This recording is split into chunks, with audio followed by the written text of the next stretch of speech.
que todos nós que estamos aqui já assim estamos. Ó Deus, obrigado.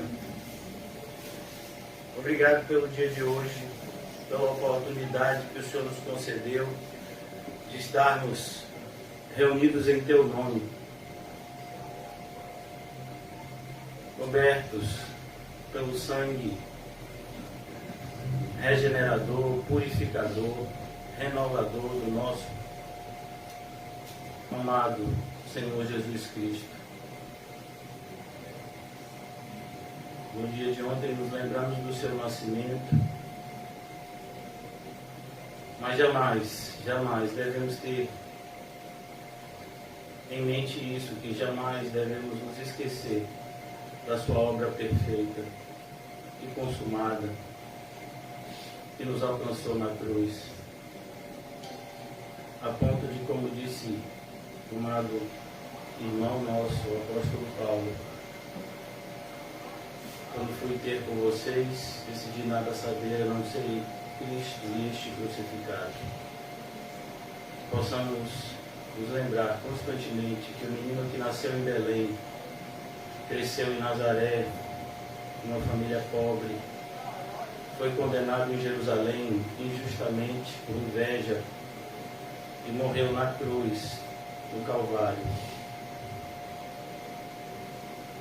para que nós pudéssemos viver eternamente. Ressuscitou ao terceiro dia,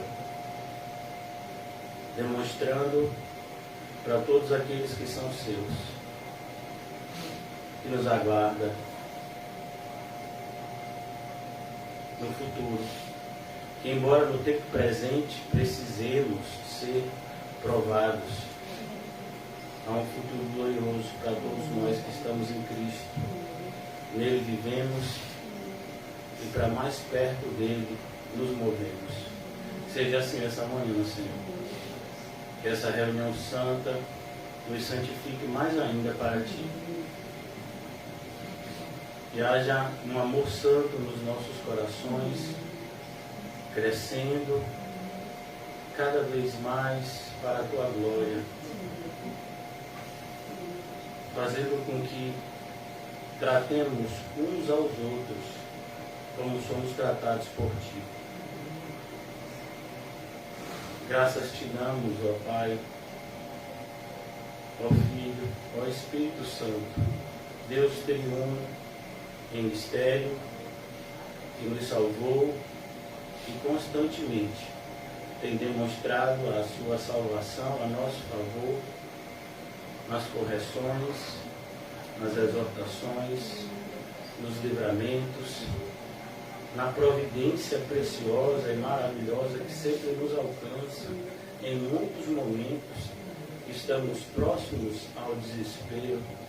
O Senhor nos alcança e nos renova e confirma em nossos corações o amor que o Senhor sente por nós. Ó Senhor, nos relembra desse amor. Nos ajuda, Senhor, a lembrar deste amor e a conhecê-lo ainda mais profundamente, ainda que seja impossível neste plano conhecê-lo completamente, mas nos ajuda, Senhor, a conhecer o amor de Deus que excede todo o conhecimento, para que nessa manhã possamos nos deleitar nas coisas que são de Deus, mostrando como uma luz que as trevas não dominarão, mas a luz triunfou e sempre triunfará com a sua onipotente glória. Senhor Jesus, eu oro em favor dos nossos amados irmãos que se encontram enfermos. Seja com eles, Senhor, nesse momento de fraqueza física, que eles sejam fortalecidos no Espírito, para passarem por esse momento, glorificando o teu nome. Em especial, oramos pela nossa amada irmã Osana, que estejamos unidos a ela e ela a nós, pelo vínculo perfeito que é o amor. E nessa pequena congregação, que faz parte do teu imensurável corpo, possamos dar evidências claras e fazemos parte do teu corpo, pois andamos como o cabeça, que é o Senhor Jesus, nos ensina a andar. Obrigado, Senhor, pela vida dos meus irmãos e irmãs, por essa oportunidade de estarmos aqui reunidos. Em nome de Jesus, amém e graças a Deus. Amém, irmãos? Eu gostaria de falar com vocês hoje sobre esse tema que é muito importante para todos nós que somos cristãos, que é uma questão fundamental e que talvez nós nunca iremos dar a devida importância, infelizmente, a esse tema, que é o tema do novo nascimento. Nós falamos no passado, quando tratávamos sexta-feira do Natal, de como cristãos devemos viver essa data, falamos que o Natal só deve ser, de fato, motivo de alegria para aqueles que são nascidos de novo, porque Jesus só é o Salvador para aqueles que Ele é Senhor. E se alguém não é salvo por Cristo, não tem o porquê celebrar o seu nascimento.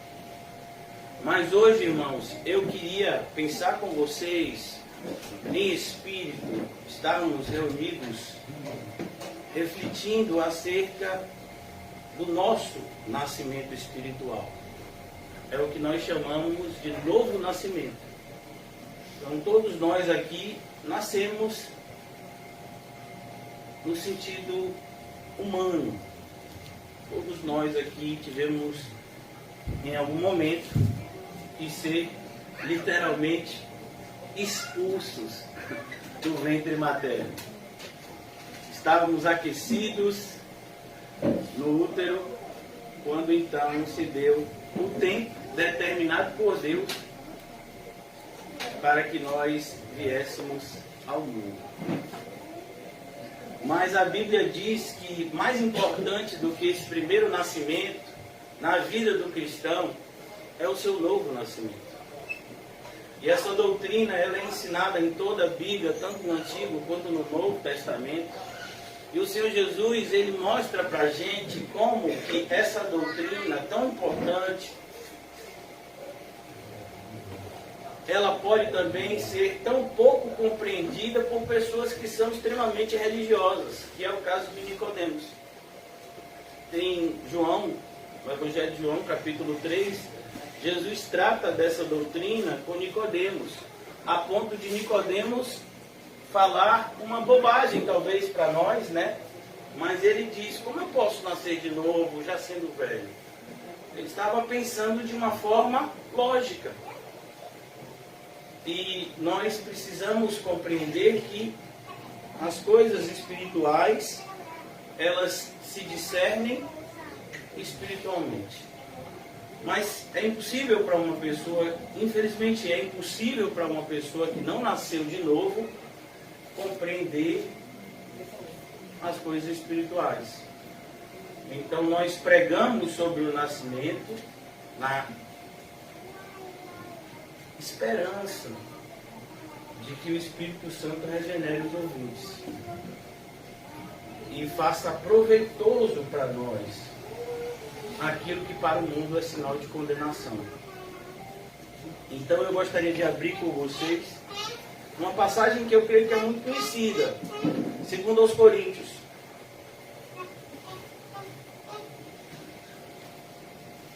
Segundo aos Coríntios, esse capítulo, todos vocês, eu tenho certeza, já estão familiarizados. 2 Coríntios, capítulo 5.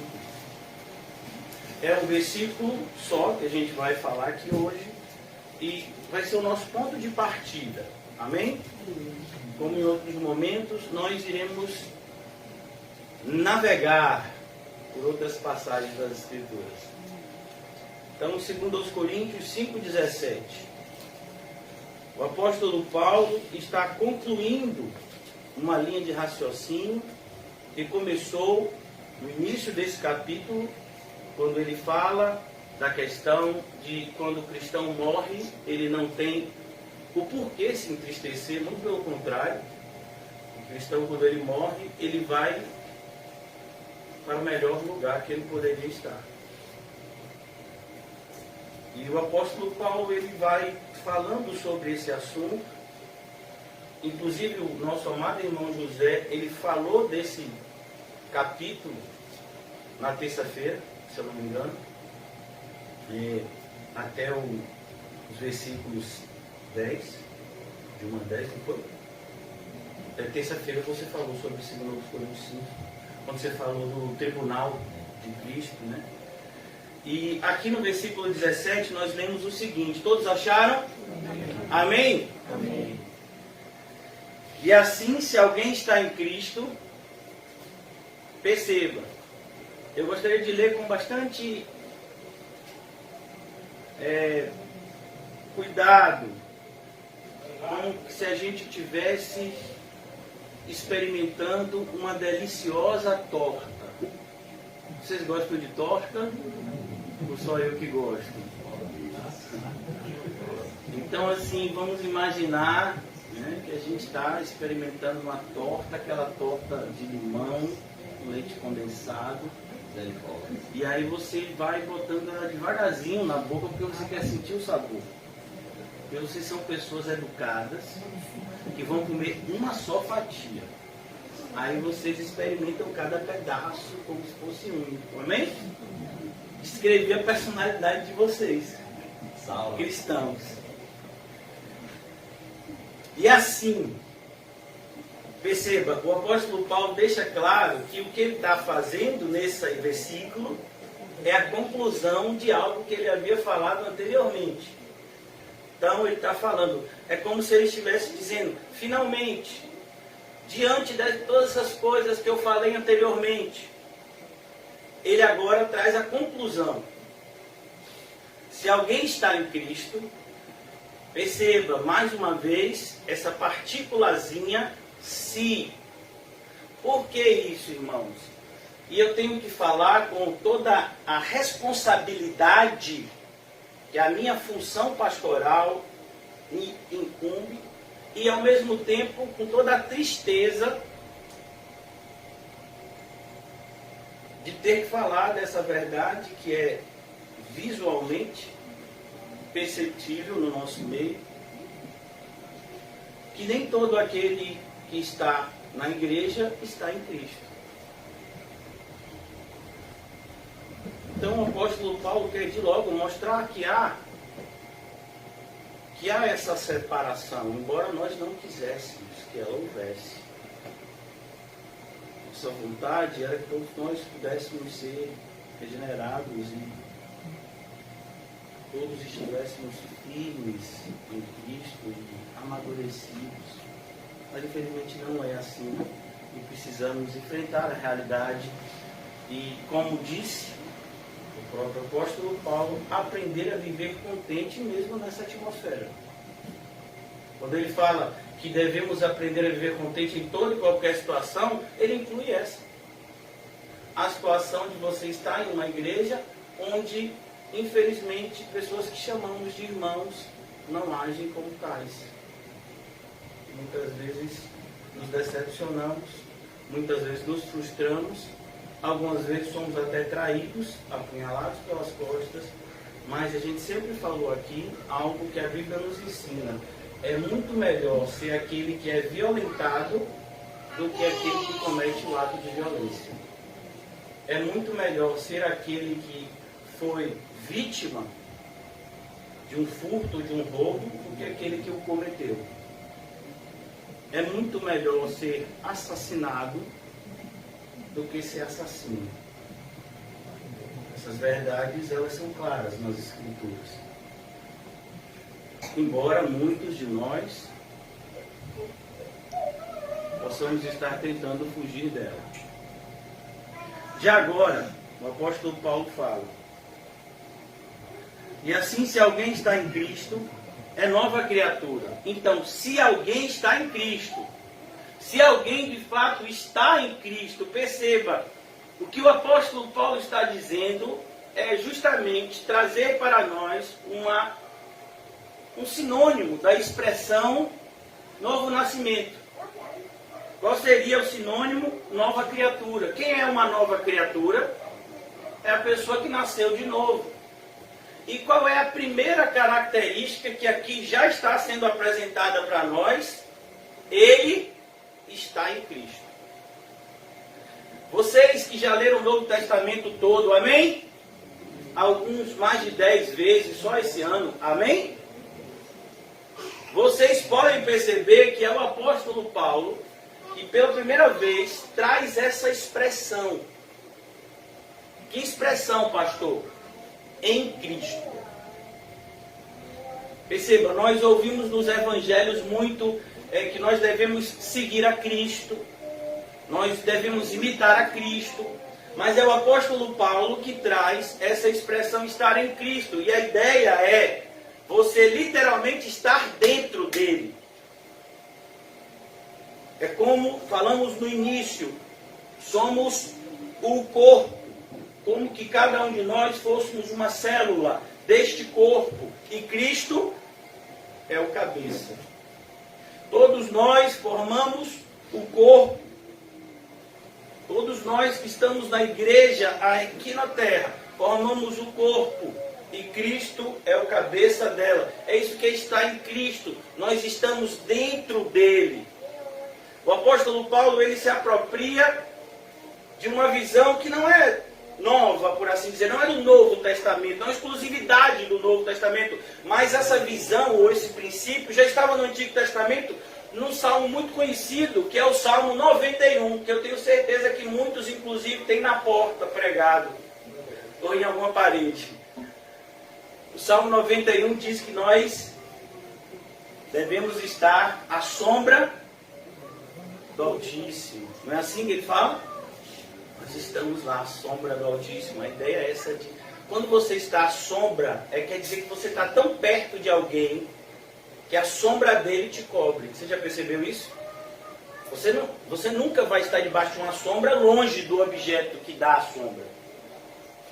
Então a ideia é estar tão próximo de Cristo que você e ele se confundem em uma só pessoa. Então ele diz, você está em Cristo. E agora eu quero parar, amém? Vamos parar aqui e vamos abrir em outra passagem muito conhecida. 1 de João 2,6. Por quê, pastor? Porque o apóstolo João vai usar essa mesma expressão. E na Bíblia não existem coincidências. O que existe é uma harmonia divina entre as verdades eternas. 1 de João 2,6. Amém? O apóstolo João, nessa carta, ele está nos ensinando acerca das evidências de ser cristão, do ser cristão. E uma delas ele deixa aqui muito claro, 1 de João 2,6. Aquele que diz que permanece nele, em algumas traduções diz, aquele que diz estar em Cristo. Permanecer em Cristo significa estar nele continuamente, estar ligado na videira. Perceba, mais uma vez, aqui nós vemos que há uma espécie de condicionante. O apóstolo João, à semelhança do que faz o apóstolo Paulo no texto que nós temos lido, ele está mostrando que dentro da igreja há dois grupos de pessoas. Aqueles que estão em Cristo e aqueles que não estão, embora estejamos todos na igreja. Aquele que diz que permanece nele. Então, você vai conversar com alguém que se diz cristão e você diz: e aí, meu irmão, esse ano 2021 passou, você é crente ainda? A pessoa fala, né, dependendo da convicção, pela graça. Outro, pela misericórdia. Dependendo da convicção e do momento de cada um. Então você está lá, você é de Cristo, você permanece nele. A pessoa diz: sim, é claro, porque senão eu não estaria na igreja. Esse é o que o apóstolo João diz. Deve. A ideia é necessariamente. Deve também andar. A ideia de andar, irmãos, não é o verbo de você se locomover de um local para o outro. Mas a ideia de andar é a ideia de imitar. É a ideia de fazer as mesmas coisas. Deve andar assim como ele andou. Então, o que significa, voltando agora para o texto do apóstolo Paulo em 2 Coríntios 5, estar em Cristo significa necessariamente andar como ele andou. Então, irmãos, precisamos nos questionar a esse respeito. É importante porque nós estamos no último domingo de 2021. Sabiam disso? Se a gente estiver vivo no próximo domingo, vai ser o primeiro domingo de 2022. E, embora nós não nos sejamos, embora nós não venhamos a viver apegados a datas como o mundo, mas é importante a reflexão. E essa reflexão que eu falo sobre as nossas vidas, principalmente sobre o nosso destino eterno. E nesse ciclo que se fecha, é mais um ano, um ciclo esse que foi determinado pelo próprio Deus. Por que o ano tem 365 dias? A estrutura do ano é baseada no movimento da Terra em relação ao Sol. E o ciclo completo seria essa quantidade de dias. Tanto que sobra todo ano, se eu não me engano, 6 horas. E aí a cada 4 anos a gente tem um ano bissexto, é isso mesmo? Que tem um dia a mais. Então, quem foi que fez isso? Os astrônomos descobriram, mas quem fez isso? Quem projetou a criação desta forma? Quem foi? Deus. Então, se o próprio Deus, ele cria esse ciclo que a gente conhece como ciclo anual, é uma ótima oportunidade para a gente fazer o que está escrito na primeira carta aos Coríntios, nos examinar. E aí, como foi esse ano de 2021 para a gente? 12 meses a gente teve para se encher do Espírito Santo. Estamos cheios hoje? 12 meses para andar nas boas obras que de antemão nos foram preparadas. Amém? 12 meses para ser luz. 12 meses para ser o sal da terra. 12 meses para dar a outra face. Amém? Oh, não tem amém? Oh, glória, não tem também não? Oh, Senhor Jesus. 12 meses para aprender a viver contente em toda e qualquer situação. Contente. Está sem dinheiro? Contente. Oi? Sem saúde? Contente. Vai tomar injeção? Contente. Eita Deus. Mas tem que ser sem agulha. Então, aprender a viver é contente 12 meses. E aí, irmão, como foi? É isso que o apóstolo Paulo está dizendo aqui. Você está em Cristo, você necessariamente é uma nova criatura. Uma nova criatura, ela tem novos hábitos. Um exemplo, irmãos, bem pobre do que a gente lê aqui. Eu não sei se vocês já viram como é que nasce uma borboleta. Primeiro, a borboleta, ela parece mais uma lagarta. De repente você pensa que ela morreu, porque ela agora está com casulo, está tudo duro, você pensa que ela está morta. Daqui a pouco aquilo começa a se quebrar, e aquele ser que antes rastejava, o que é que ela faz agora? Qual é a natureza nova dela? Rastejar? Andar? Não, ela voa. Porque ela recebeu asas. Ela não tinha essas asas, mas ela agora as tem. E ela não pode negar. Ela tem uma nova natureza. Então a pergunta é, nós como cristãos somos uma nova criatura? E o que vai nos dizer isso, irmãos? Mais uma vez, vamos guardar aqui 2 Coríntios. E vamos abrir uma outra passagem, essa fica um pouco para trás, que é a carta aos Romanos, também escrita pelo apóstolo Paulo. E o apóstolo Paulo, ele vai falar a respeito de uma realidade. A primeira realidade da nova criatura, olha que coisa interessante. A primeira realidade da nova criatura não é externa, ela é interna. A primeira realidade, se de fato nós somos uma nova criatura, não é algo sensorial, mas é algo racional. Olha que coisa interessante. Tem gente que pensa que é crente porque agora se arrepia, porque pula, porque sente uma coisa quando o nome de Jesus é falado. Irmão, o diabo sente até mais. Mas aqui nós aprendemos como é que a gente pode se examinar. Versículo 1 do capítulo 12 de Romanos. Rogo-vos. Olha que coisa linda. O apóstolo Paulo, enquanto pastor, enquanto apóstolo, enquanto professor de Bíblia desses irmãos de Roma, irmãos esse que até esse momento da carta, ele ainda não os conhecia face a face. Quando o apóstolo Paulo escreve essa carta, ele ainda não havia visitado Roma. Ele vai visitá-la anos depois como prisioneiro.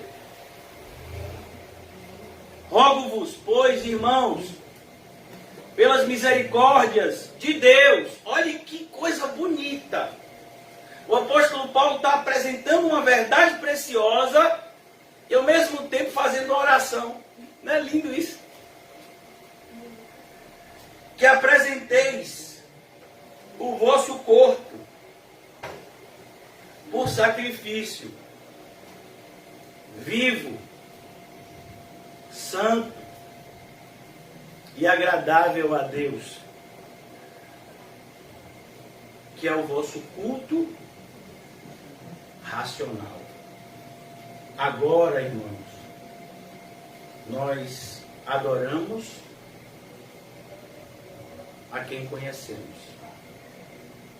Deus não está agora mais atrás de um véu. O véu foi rasgado. Filipe fez uma pergunta a Jesus, quando Jesus já estava no final da sua vida ministerial, aqui na terra. Mostra-nos o Pai, Senhor. E Jesus então responde, agora? Como assim? Você não percebeu ainda? Eu e o Pai somos um. O Pai sempre esteve diante de vocês esse tempo todo. Eu aqui. Então, nós temos um culto racional. Aonde, aqui na igreja, na nossa pequena e humilde congregação, devemos ter muito cuidado com aquilo que falamos e mais cuidado ainda com aquilo que fazemos. Porque se o ímpio já raciocina, e ele raciocina segundo o mundo, que é um raciocínio extremamente inferior ao nosso, nós devemos raciocinar espiritualmente. de cada ação. Falamos sobre isso sexta-feira, como José, mesmo já tendo tomado uma decisão, ainda foi ponderar mais ainda sobre ela. Esse é o raciocínio cristão. Jamais confiando no seu próprio pensamento, nem no seu próprio sentimento, mas sempre buscando sabedoria daquele que tem sabedoria, que é Deus. Tiago ensina, você precisa de sabedoria? Peça a Deus. Ele dá. Ele não troca. Ele não vende. Ele dá. E ele faz isso liberalmente. Então aqui, agora no versículo 2, o princípio que a gente está tratando. E não vos conformeis. A palavra conformar aqui, irmãos, é a palavra tomar a forma. É como a água, quando ela entra, quando ela é colocada num recipiente, num copo. Se o copo for quadrado, ela vai ficar quadrada. Por exemplo, quem aqui já teve a curiosidade de ver o cubo de gelo? Normalmente, qual é a forma dos cubos de gelo? Qual é? Quadrado, não é? Tem normalmente algo mais ou menos desse tamanho, né? Uma espécie de bandeja. Você bota a água ali, dá um tempo, quando você tira, tá o que ali? Cubos. Uma forma, uma espécie de quadrado, né? Pequenos paralelepípedos. Você fala, oh, mas era água. E agora está quadrado assim. Quando você chupa um picolé, eu sei que vocês não gostam, amém? Né? Mas quando você chupa um picolé, ele não foi feito naquela forma. Foi feito algo líquido e depois colocado em uma forma e colocado para gelar. E quando tirou, saiu aquele picolé. É da Capelinha, é R$1. Ali era líquido. Depois tomou aquela forma. Então a ideia do apóstolo Paulo é justamente isso. Forma. Não deixe que o mundo faça de você uma cópia do mundo. É isso que o mundo quer fazer da gente.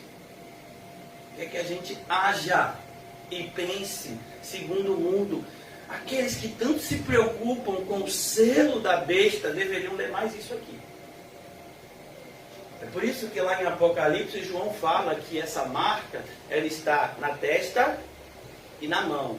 Não é qualquer mão. Que mão é? Mão direita.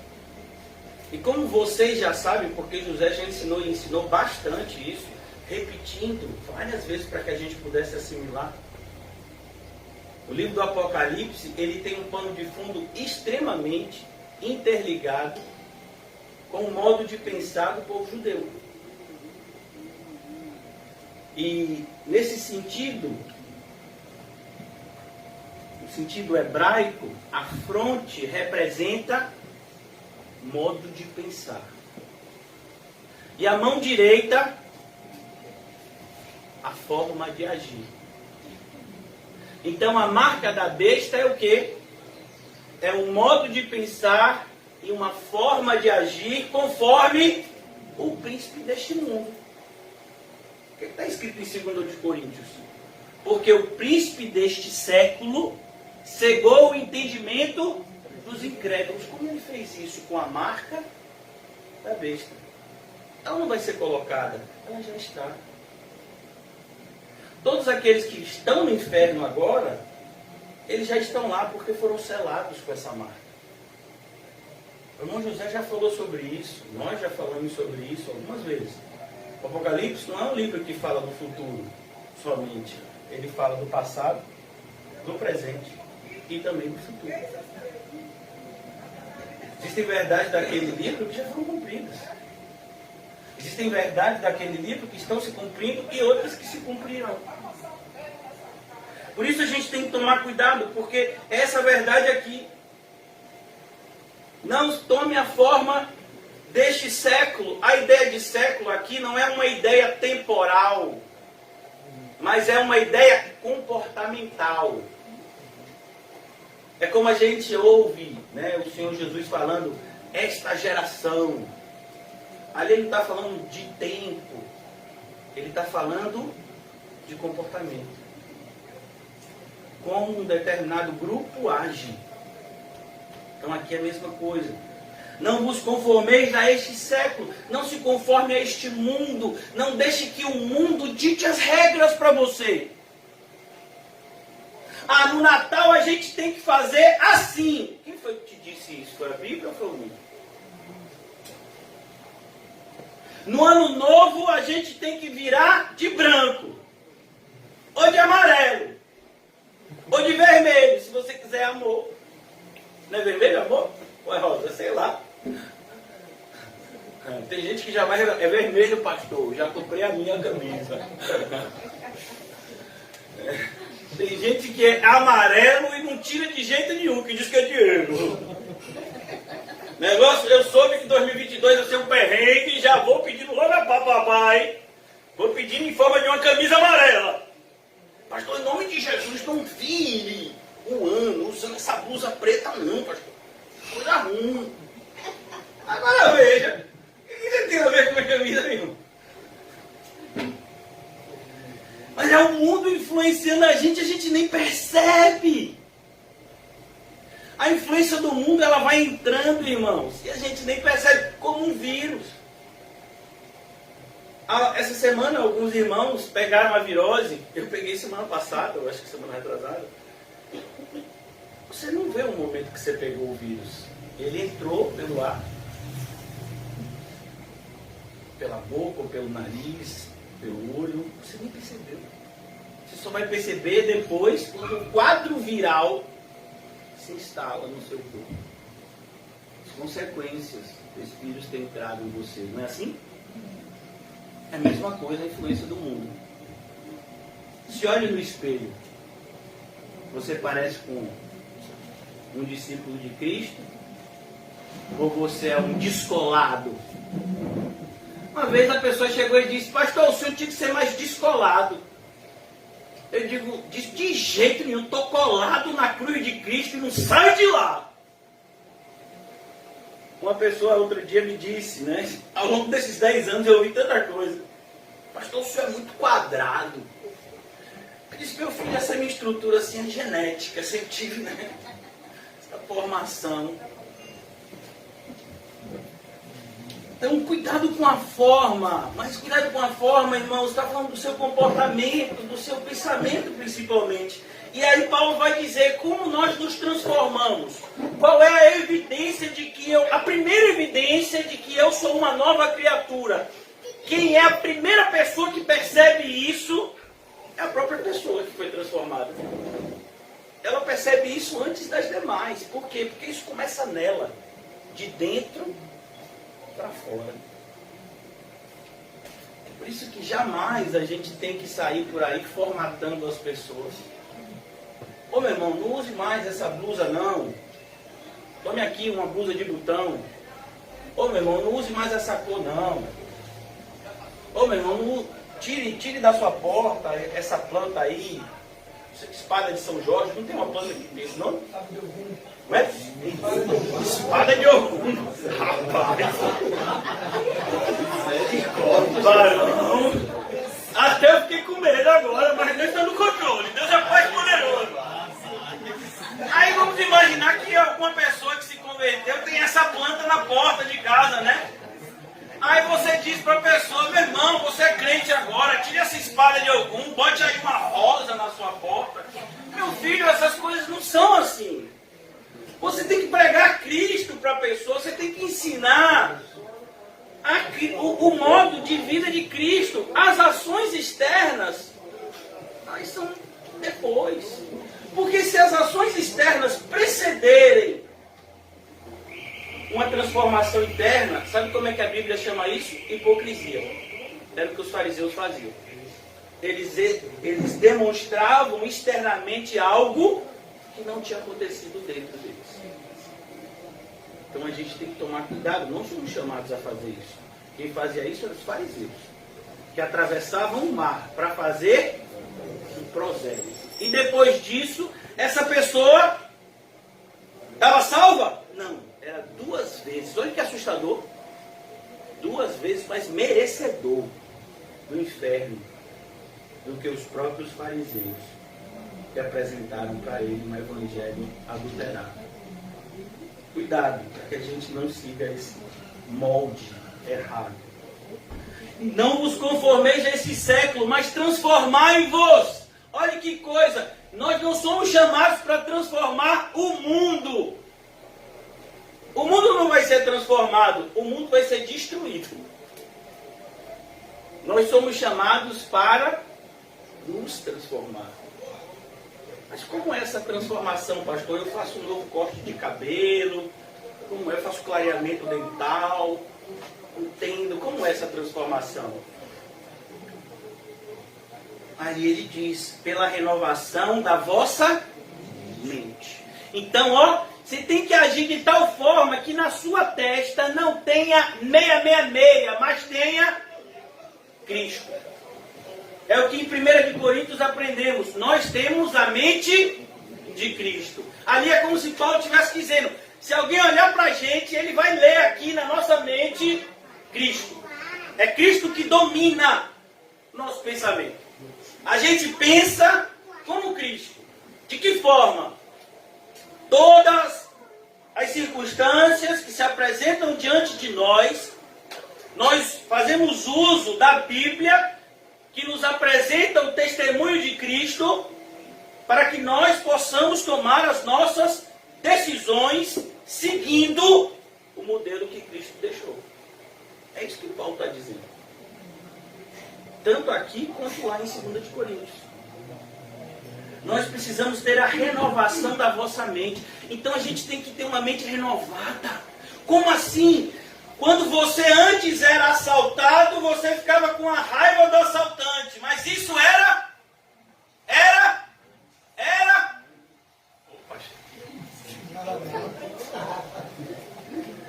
Era antes, é? E agora não pode mais não? Não! Agora você fica com misericórdia. Daquele traste que levou no celular, não viu que eu estou pagando? Ele não é um traste, não. Ele é você sem a graça. Se é que você tem a graça.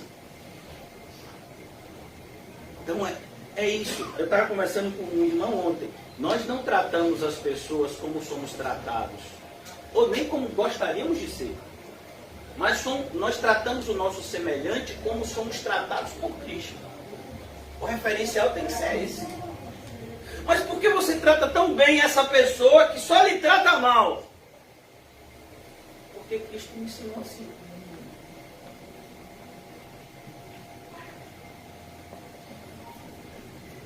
Então não vos conformeis, transformai-vos. Perceba, é preciso uma transformação. Percebeu que aqui é uma palavra conjugada? Transformação. A ideia aqui é a ideia de mudança. Você já deve ter visto nesses... Vocês não, vocês são muito espirituais. Mas tem esses programas, tinha, né, na época que eu assistia televisão, porque tem muito tempo que eu não assisto televisão normal, então tinham esses programas onde homens e mulheres, eles eram chamados, né, por essa indústria milionária dos cosméticos, e então a pessoa chegava lá com aparência, e aí dava um banho de loja na pessoa, mudava o corte de cabelo, às vezes a cor do cabelo, e aí depois mostrava o antes e o depois da pessoa, e ficava todo... A própria pessoa nem acreditava que era ela antes, quando apresenta a imagem. Porque normalmente as pessoas eram pegas na rua mesmo, com roupas do dia a dia, né? E aí de repente aquela transformação... E a ideia é essa, transformai-vos. É preciso mudar. É preciso tomar uma nova forma. Nós todos, como vimos inclusive na sexta, tínhamos a forma do mundo por natureza. Por natureza nós já nascemos pré-moldados com a forma do mundo. É por isso que a analogia que nos é ensinada é a analogia do oleiro que faz o vaso. Então a gente tinha uma forma que não agradava a Deus. Aí Deus, como oleiro, ele quebra esse vaso e ele pega aquele mesmo barro e faz um vaso novo, que agora agrada a ele. Transformai-vos pela renovação, mas é da vossa mente em primeiro lugar. Você tem que ter uma mente transformada. Olha, irmãos, eu vou falar algo agora e eu quero que você deixe bem registrado na sua mente, amém? Você não precisa de dinheiro. Pastor, pare com isso, pastor ficou doido. Pastor, eu preciso, pastor, o senhor não sabe, já chegou a fatura do cartão. Já chegou a conta de luz, pastor. Se não pagar, esse pastor, doidou. Você não precisa de dinheiro, irmão. Eu ganhei um presente há alguns anos atrás. E aí depois, como diriam alguns irmãos, o faraó se levantou. Tiraram o presente, quebraram o presente, aí os irmãos se reuniram de novo, refizeram o presente e eu botei na sala de casa para ninguém nunca mais tocar lá. Que é a foto, é uma imagem, né, de Elias sendo sustentado pelo corvo no ribeiro de Querite, antes dele ir lá para casa da viúva. Porque aquilo não é só uma imagem, aquilo não é só relembrar um texto bíblico. Aquilo para mim é um renovo diário de fé, de me lembrar que o mesmo Deus que sustentou Elias, Ele vai me sustentar. Independente de como seja feito isso. Ele pode me sustentar, me dando força para trabalhar, e um local para isso. Ou Ele pode me sustentar de outras formas. Então, é preciso que o cristão tenha isso em mente. Por que eu falei logo do dinheiro? Porque eu aprendi isso com Jesus. O dinheiro, ele é uma espécie ou uma subespécie de falso Deus que rivaliza com o Deus verdadeiro. Jesus fala isso no Sermão do Monte. Não podeis servir a dois senhores. E aí, em vez dele falar do diabo, que seria o mais esperado, que o diabo é o príncipe deste século, ele fala de quem? Do dinheiro. Que é o instrumento que o diabo usa para dominar as pessoas. E fazer com que as pessoas nem percebam que estão sendo dominadas. Todo mundo acha que precisa de dinheiro. A gente precisa de Deus. Muito mais do que a gente precisa de dinheiro. Se a gente percebesse, por exemplo, irmãos, eu vou usar algo assim mais visível. Você precisa mais de dinheiro ou de oxigênio? Faça isso, faça essa pergunta para as 600 mil pessoas que morreram de Covid só no Brasil. Faça essa pergunta para quem sofre de asma. Para quem passou pela experiência de ter que ser entubado. Você precisa mais de dinheiro ou de oxigênio? Você consegue ficar muito sem dinheiro, você consegue ficar anos sem dinheiro, recebendo donativos, comidas, doações diárias. Mas sem oxigênio você consegue ficar quantos minutos? Não é nem horas, minutos. Sem morrer. Mas a gente para pensar nisso? Não. A gente acha que precisa mais de dinheiro. E eu até falei recentemente aqui que um desses pastores da prosperidade, ele usou essa referência, que ele teve contato, nesse período da pandemia, ele chegou a ter contato na entrevista da filha de um dos homens mais ricos do Brasil. Estava entre os homens mais ricos do mundo. E ele morreu por falta de ar. E a filha dele, que é ímpia, chegou à seguinte conclusão na entrevista: o meu pai, que tinha no passado, porque o corpo não tem mais nada, a não ser a condenação ou a salvação, que o segue depois do túmulo. Então ele diz, olha, todo o dinheiro que meu pai tinha não pôde comprar aquilo que é de graça. E meu pai morreu por falta de ar, que é de graça. O único teve essa constatação. Eu estou falando isso, irmãos, porque eu sei que a maioria de nós aqui, mal começou 2022, já está preocupado com a vida financeira em 2022. Sim ou não? Não, pastor, eu estou tranquilo. Eu confio em Deus. Eu estou, sabe, nas mãos do Senhor Jesus. Eu não me preocupo com débitos. Por isso, eu quero dizer um alerta aqui. Se algum irmão da igreja te pedir dinheiro, por qualquer veículo que seja, WhatsApp, ligação, e-mail, carta, pombo correio, fale com o pastor antes. E pergunte para o pastor a respeito de como está essa pessoa que está pedindo dinheiro, a vida espiritual dela. Porque talvez você pense que está ajudando essa pessoa dando dinheiro para ela e você está empurrando ela mais profundo ainda. Amém? Eu estou dizendo isso porque tem uma pessoa que a gente pensa ser irmão nosso, que ultimamente andou mandando mensagem pedindo dinheiro para as pessoas. Não foi isso mesmo, irmãos? Não dê. Não dê. Eu falo isso com uma tristeza muito grande. Né? E mais triste ainda foi a forma que essa pessoa pediu dinheiro. Uma forma que demonstrou que não tem nenhum compromisso com Cristo e com vocês. E comigo. Que deveríamos ser vistos por essa pessoa como família. É porque a gente precisa de dinheiro para curtir, né? Como é a história? É sério que você está falando isso? Para mim? Não, para mim não teve coragem de falar isso não. Mas falou para alguns. Dinheiro para curtir. Com pessoas na nossa igreja que estão precisando receber fralda. Com pessoas da nossa igreja que precisam receber muitas vezes ajuda de alimento, de sustento diário. E alguém quer dinheiro para curtir. E diz que é crente. Não, essa pessoa é um moleque. E a gente tem que ter cuidado com o que a gente anda.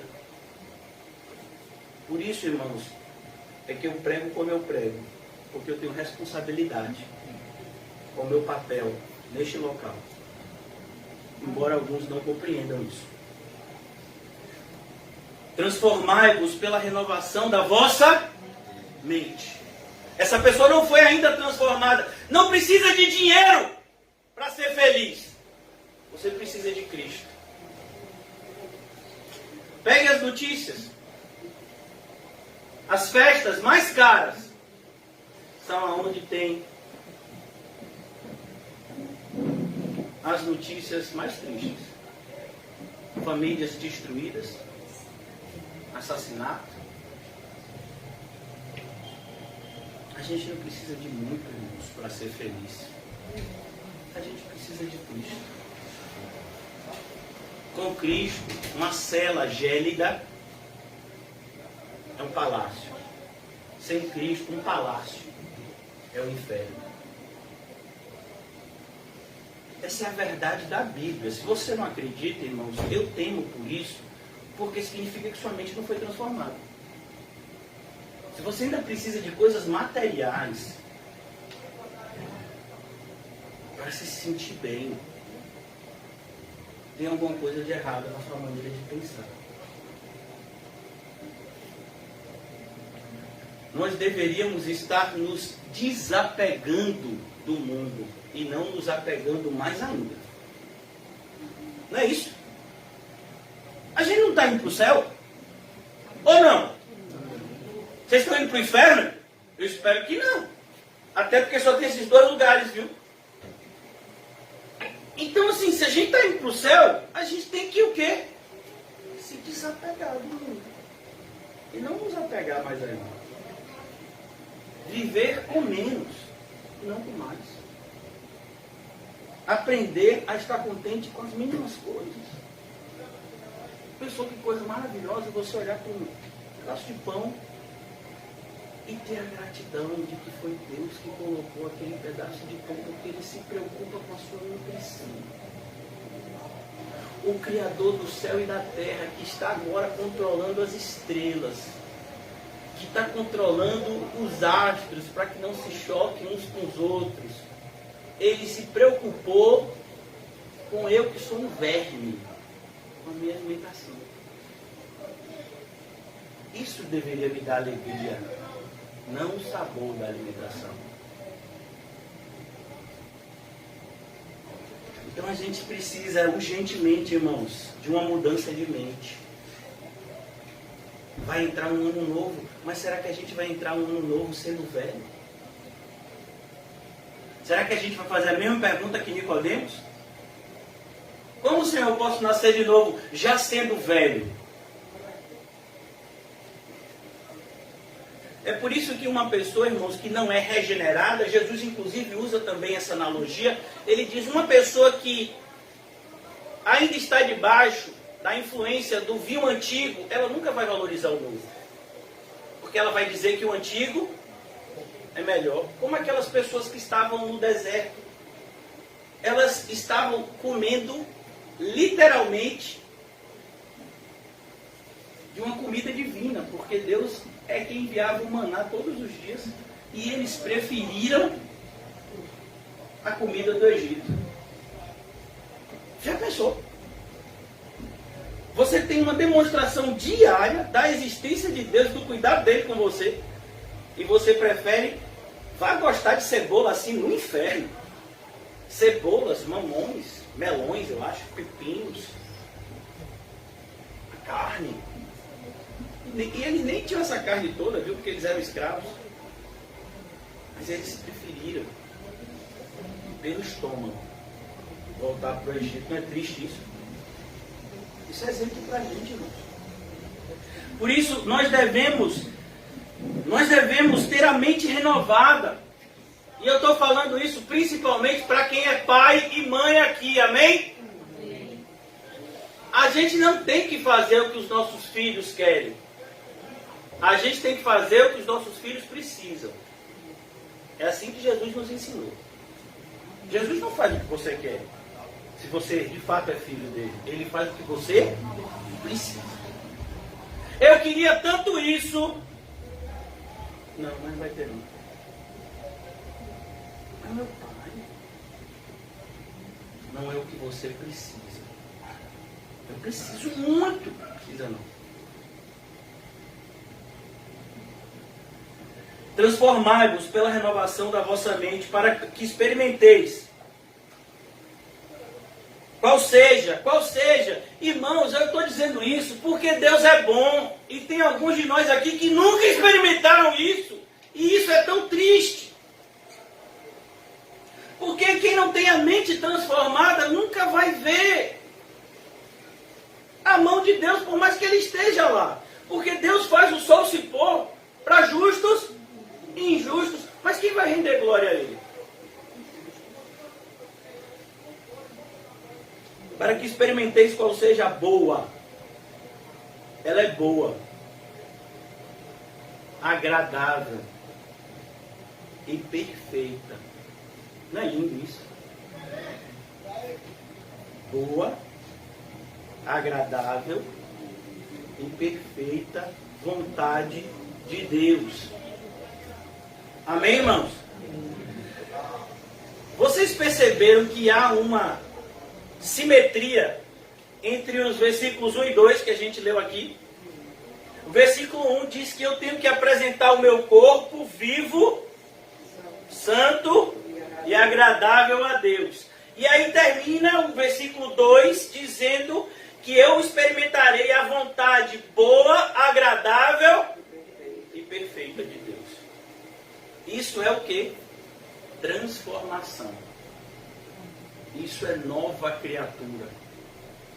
Você vai fazer coisas novas porque você tem uma mente renovada. E então você vai experimentar coisas novas que antes você nem enxergava, porque você não podia. É como uma pessoa que tem problema de visão e faz o transplante de córnea e enxerga. A pessoa agora, ela está vendo. Ela não via antes. Ela pode ver coisas. Então aqui é a mesma coisa. Vou voltar para a passagem para a gente concluir o texto. Mas sim, se alguém está em Cristo, segundo os Coríntios 5, 17. Eu espero que todos nós que estamos aqui estejamos de fato em Cristo. Você é uma nova criatura. Você não dá prioridade às coisas materiais, mas sim às espirituais. Isso é ser uma nova criatura. Você argumenta, não de maneira filosófica, mas você argumenta de maneira bíblica. O mundo nos ensina a argumentar debaixo de argumentos meramente filosóficos, do campo de ideias. Mas a Bíblia diz que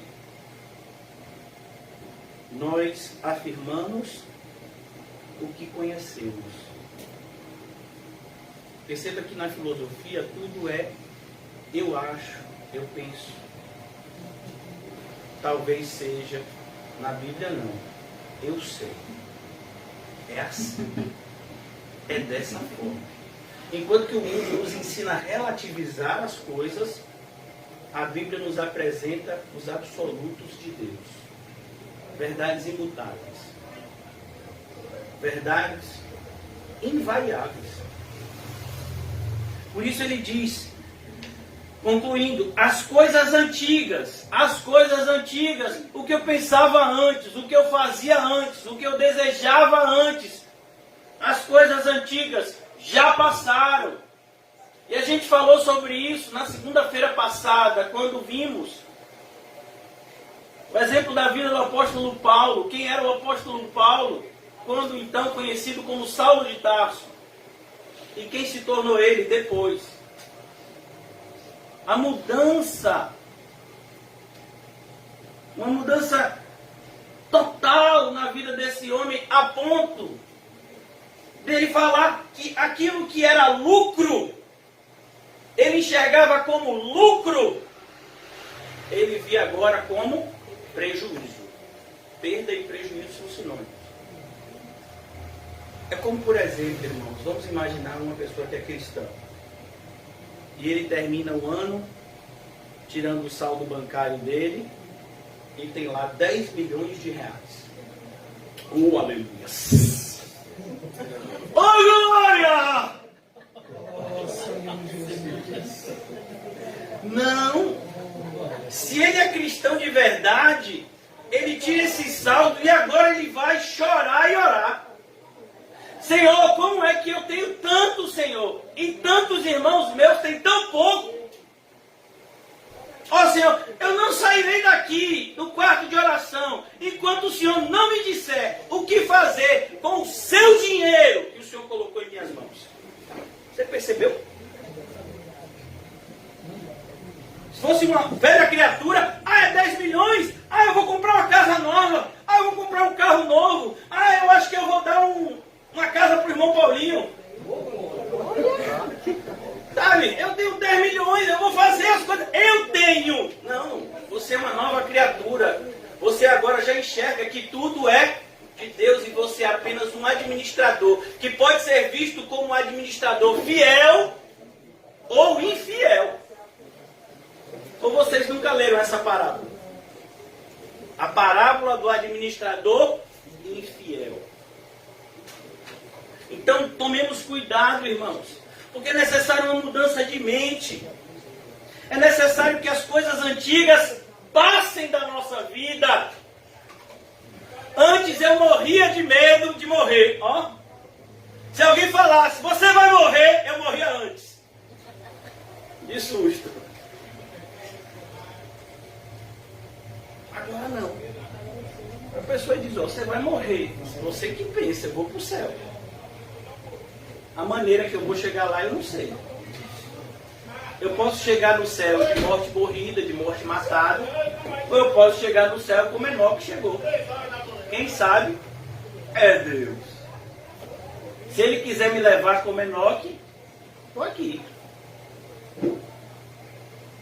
Se Ele quiser me levar como Estevão, estou aqui também. Se Ele quiser me levar como Isaac, por exemplo, que morreu de velhice, estou aqui também. É Ele que escolhe. Aquilo que todo mundo vê como a pior coisa, a morte. O cristão vê como lucro. O morrer é... O morrer é o quê, irmão? É lucro. Tu é doido, é? Olha o dedinho. Perceba como é necessária essa transformação, irmãos. Será que as coisas antigas já passaram na nossa vida?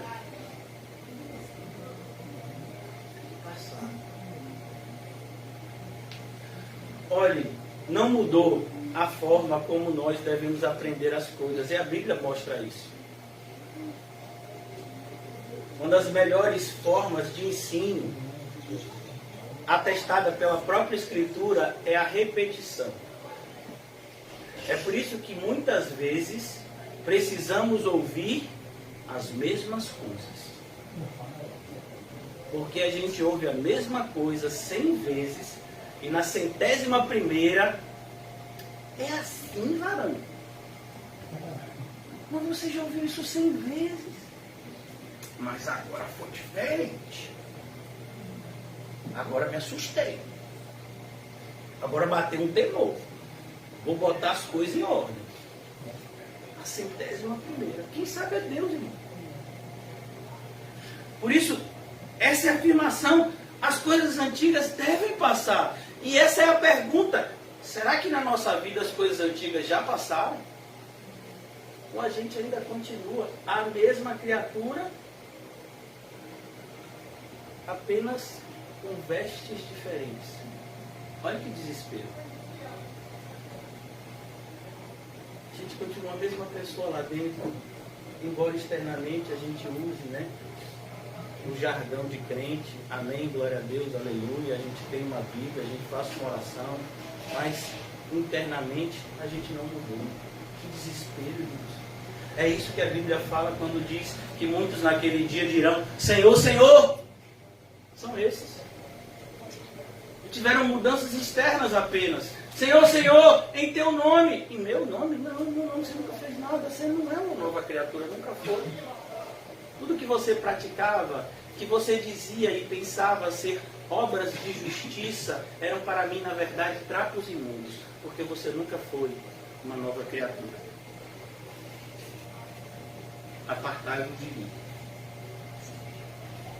Então aqui, mais uma vez, o apóstolo Paulo diz: as coisas antigas já passaram. Será que já passaram, irmãos?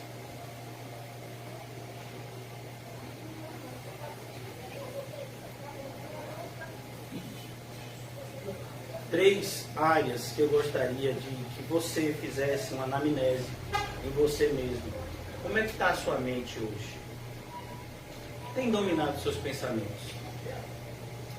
Segundo lugar, tem dominado os seus sentimentos? O que você sente? O que é que te magoa? O que é que te alegra? Terceiro lugar, irmãos,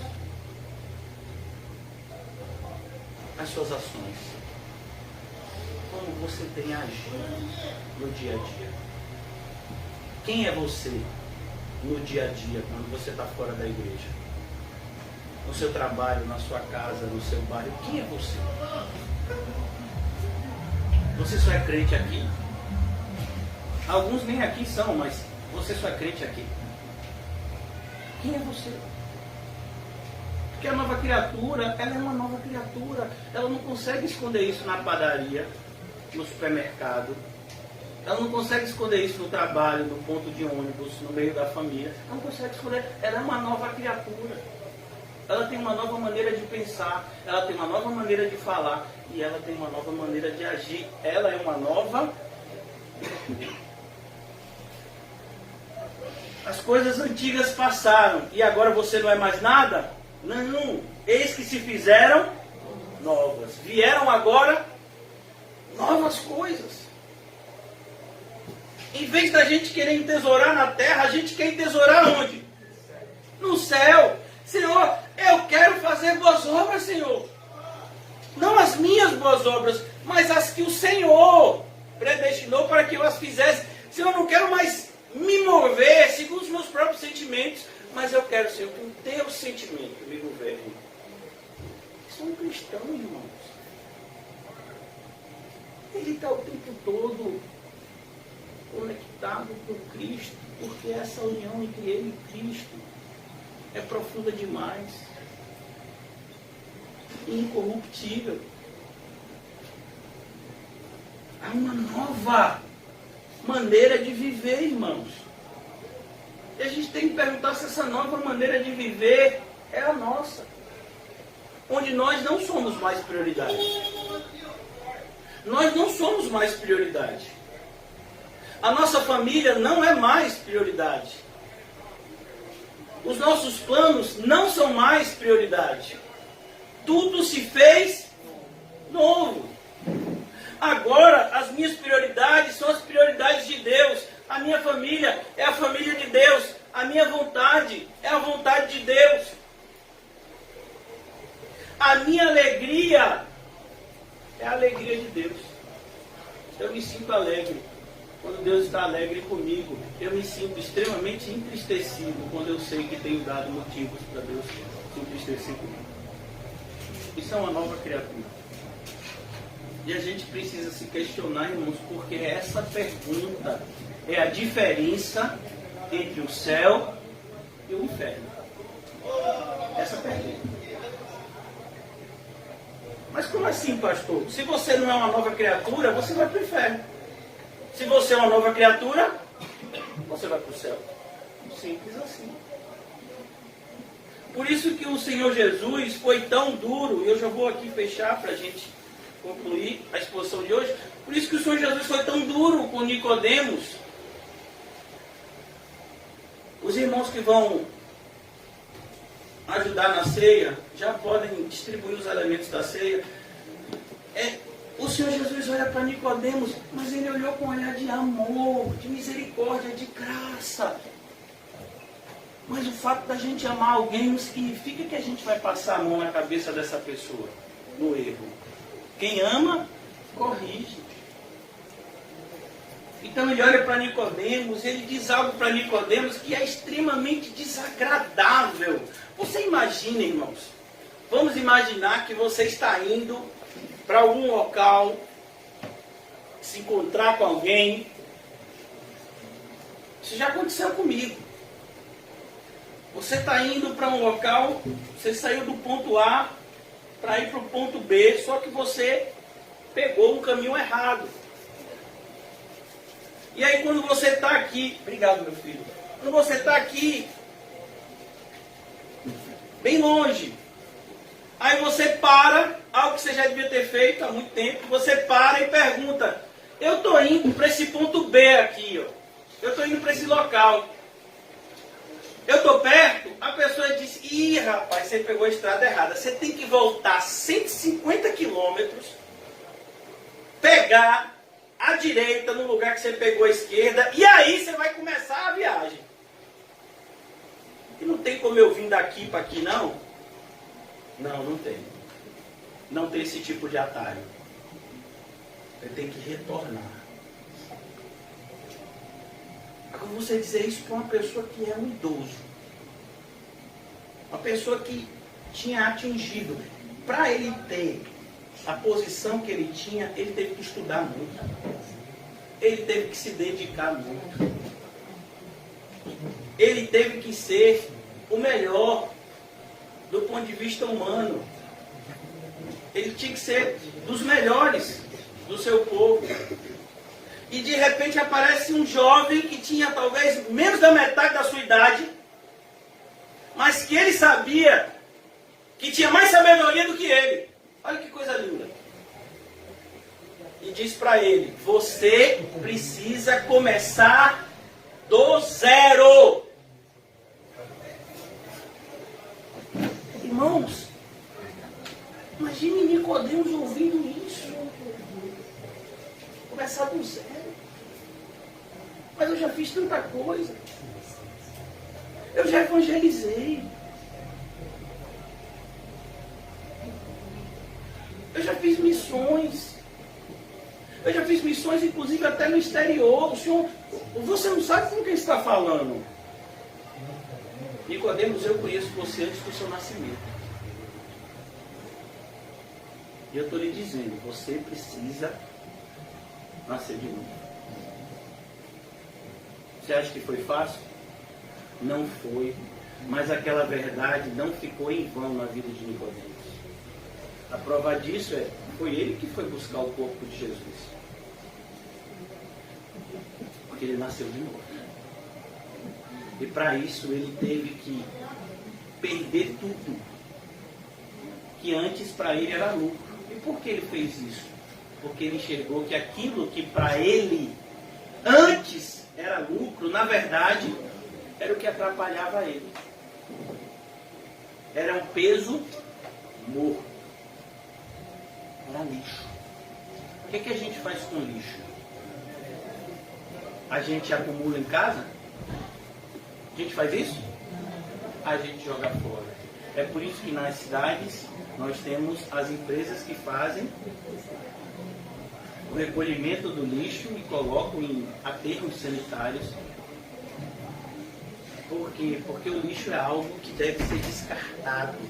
Porque se ele ficar presente com a gente, ele vai trazer doenças. Ele vai trazer mau cheiro. Então, quando Paulo fala que aquilo que era vantagem antes para ele é como se fosse esterco, ele está dizendo isso. Não é que essas coisas não representam nada, elas representam algo de ruim. A gente precisa rapidamente lançá-las fora. Olha, irmãos, por que você acha que Zaqueu teve a postura que teve no jantar com Jesus? Você nunca parou para pensar nisso? Se tem uma pessoa que você vê o novo nascimento assim, né, visível na Bíblia, Zaqueu. Ele está lá e o Espírito Santo já está agindo nele, porque um homem rico, e a Bíblia é a primeira vez que aparece uma expressão, riquíssimo. Ele não era rico, ele era riquíssimo. É a diferença, por exemplo, nos nossos dias de dizer que fulano é milionário e que fulano é bilionário. Imagina. Quem tem mais dinheiro, o milionário ou o bilionário? Para você ter o seu primeiro bilhão, você tem que juntar 1.000 milhões. Você consegue? Pastor, eu estou conseguindo 1 milhão. Nem milho grande eu consigo comprar na feira. Estou com uma pequena. Então Zaqueu era riquíssimo. E aí de repente ele vê que a vida dele, o dinheiro não estava satisfazendo. E aí ele tem uma semente dentro de si. Eu acho que esse jovem Rabino Jesus, ele tem algo diferente. Eu quero ver ele. E esse homem tão rico faz o que as crianças humildes faziam. Sobe uma árvore para ver Jesus. Sendo que Jesus já tinha visto ele. Zaqueu, convém. É lindo isso, né? Importa que hoje eu vá para sua casa. Zaqueu ficou numa alegria, irmãos. Mas assim, como assim ficar numa alegria? Jesus é um rabino pobre, Zaqueu é um homem riquíssimo. Não, para Zaqueu não era assim que ele via. Zaqueu já tinha sido transformado ali. Ele já enxergava Jesus como alguém infinitamente superior a ele. Então, ele se sente tão honrado, ele convida os seus amigos a estarem com ele. No meio do jantar, Jesus nem tocou no assunto.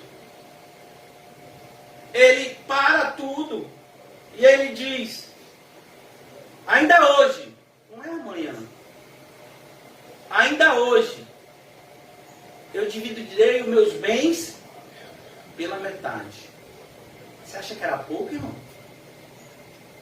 Uma pessoa que é riquíssima, será que metade dos bens dela é pouco? Vamos imaginar um Steve Jobs da vida. Ele morreu com uma fortuna de 66. E a outra metade, Zaqueu? Eu restituirei 4 vezes mais todo aquele que eu defraudei. Zaqueu assinou uma confissão. Ele não fez uma delação premiada. Ele fez uma delação sem prêmio nenhum. Quando você ouve essa expressão, né, que aparece nos jornais, o fulano vai fazer uma delação premiada. É um acordo que se faz, né, com os entes jurídicos, os entes, né, do Poder Judiciário, para que a sua pena seja diminuída, né? Aí você delata aquelas pessoas que cometeram crime junto com você, para que você tenha a sua pena diminuída. Isso é delação premiada, para estimular, né, que mais pessoas sejam alcançadas, né, por essa justiça que nunca é justa, porque só de Deus não é. Mas a delação de Zaqueu, ela foi sem nenhuma vantagem humana. Eu defraudei. Zaqueu, imagine se o advogado de Zaqueu está ali. Zaqueu, rapaz, está fazendo prova contra si. Cala a boca. Apaga os dados desse jantar. Quem estava botando no Insta o jantar, deleta. Imagine. Eu restituirei 4 vezes mais. Ele não ia mandar. Ele mesmo iria, de casa em casa, devolvendo aquelas pessoas que ele cobrou a mais. Você já parou para pensar nisso, irmão? As consequências que isso trouxe para a vida de Zaqueu. Mas é isso. Aquilo que para Zaqueu antes era lucro, ter um bom nome, ser poderoso, falar as coisas e ninguém podia dizer nada. Se ele dissesse, o seu imposto é 100, é 100. Ele que dizia, ele que tinha autorização. Ele era o chefe dos publicanos. Mas agora ele está admitindo que ele mesmo defraudava. Quem iria mais confiar nele? Mas aqui não está mais preocupado com isso. Aí então Jesus não diz que Zaqueu foi salvo por isso. Jesus apenas evidencia. Ele diz, Zaqueu, eu tenho uma notícia boa para te dar. A notícia boa, Zaqueu, não é que você vai ser salvo pelo que você está fazendo. A notícia boa, Zaqueu, é que você só está fazendo o que você está fazendo porque hoje a salvação entrou nessa casa. Senão você não faria o que você está fazendo, Zaqueu. Isso é uma nova criatura, irmãos. É exatamente isso que Paulo se refere quando fala em 2 Coríntios 5,17. Tem coisas que você tem valorizado tanto nesse último ano e elas só têm te feito mal. E você precisa jogar fora. E se você não jogar fora, o que já está ruim se tornará pior. Mas se você jogar fora, você será curado. Que o Senhor nos ajude a enxergar isso. Que a nossa vida pode e será muito mais plena à medida que plena seja a nossa entrega aos pés do Senhor. É nesse espírito, irmãos, de submissão total ao nosso Senhor Jesus Cristo, que nós devemos comer e beber para a glória de Deus. Em nome de Deus.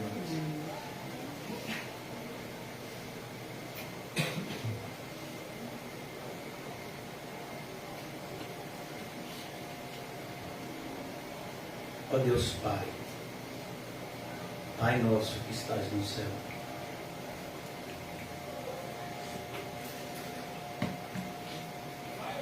oramos, Senhor,